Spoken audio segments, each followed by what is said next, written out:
Hi friends, నేను మీ Pavani. Welcome back to Pavani foodie. ఈరోజు ఈ వీడియోలో ఎంతో హెల్దీ అయిన క్యారెట్తో అయితే స్నాక్స్ అయితే చూపిస్తున్నాను. చిన్నపిల్లలు అయితే చాలా ఇష్టంగా తింటారు. పిల్లలు ఎప్పుడూ క్యారెట్ అయితే తినరు కదా, ఇలా అయితే ట్రై చేయండి, చాలా ఇష్టంగా అయితే తింటారు. క్యారెట్ని అయితే శుభ్రంగా కడిగి తొక్కు తీసుకొనేసి ఇలా సన్నగా ముక్కలుగా అయితే తరిగి పక్కన పెట్టుకోండి, నేను చూపిస్తున్న విధంగా.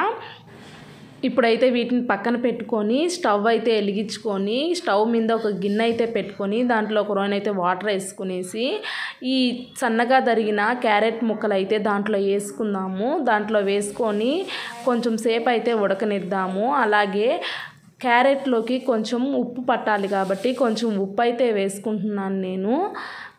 టేస్ట్ అయితే బాగుంటుంది ఉప్పు వేయడం వల్ల. ఇలా అయితే కొంచెం సేపు అయితే ఒక 5 నిమిషాలు అయితే ఉడికిన తర్వాత అయితే పక్కకు తీసుకునేసి నీళ్ళన్నీ వడకట్టుకునేసి వీటిని ఒక బౌల్లో అయితే వేసుకుందాము.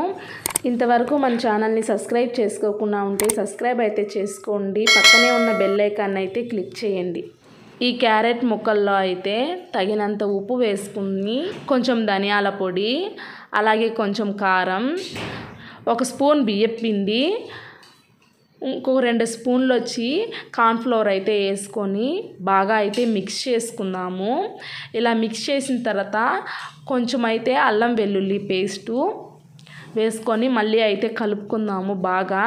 ఈ పొడంతా ఈ దెబ్బలకంతా పట్టేలాగా మొత్తం ఇలా మిక్స్ చేసేసుకునేసి మీరు ట్రై చేయండి. మీకు ఎలా వచ్చిందో అయితే కామెంట్ అయితే చేసేయండి. చిన్నపిల్లలు చాలా ఇష్టంగా అయితే తింటారు.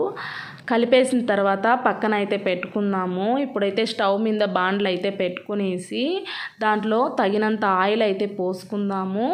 గ్యాస్ అయితే వెలిగించుకొనేసి కొంచెం ఆయిల్ వేడెక్కిన తర్వాత మనం అయితే కలిపి పెట్టుకున్న ఈ క్యారెట్ ముక్కలు అయితే విడివిడిగా అయితే వేసుకుందాం. ఆయిల్లో చూపిస్తున్న విధంగా అయితే వేసుకుందాము. ఇవైతే కాలేదాకా అయితే బాగా ఆయిల్లో అయితే వేయించుకునేసిన తర్వాత వీటిని అయితే తిరగేసుకుందాము. నేను వీటిల్లో అయితే ఫుడ్ కలర్ వేయలేదు, ఉంటే మాత్రం వేసుకోవచ్చు, ఆప్షనల్ అండి. ఇవి కొంచెం వెర్రగా వచ్చేదాకా అయితే అయిపోయినాయి కదా, చూడండి ఇట్లా కనిపించేలాగైతే రావాలి. అయిపోయింది. ఇవైతే మనం పక్కకైతే తీసేసుకునేసి మళ్ళీ మిగిలింది కొంచెం కూడా వేసేసుకుందాం దీంట్లో.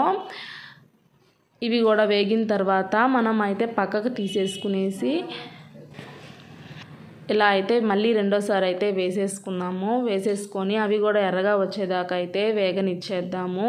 అయిపోయింది కదా. ఇప్పుడైతే ఒక 2 రెమ్మల కరివేపాకు, అలాగే సన్నగా తరుక్కొని 4 పచ్చిమిరపకాయలు అయితే వేసుకొని నూనెలోనే కాల్చేసుకుందాము.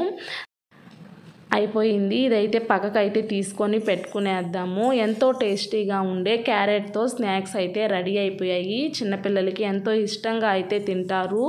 ఇలా అయితే పైన మనం కరివేపాకు, అలాగే సైడ్లు కరివేపాకు కూడా పిల్లలకి తినడం చాలా మంచిది హెల్త్కి, అలాగే హెయిర్కి కూడా. పిల్లలకి ఇప్పటి నుంచి అయితే అలవాటు అయితే చేయండి. చూడండి ఎలా వచ్చాయో, చాలా స్మూత్గా అయితే ఉన్నాయి. అలాగే లోపల క్యారెట్ ఉందో లేదో కూడా తెలియదు పిల్లలకి.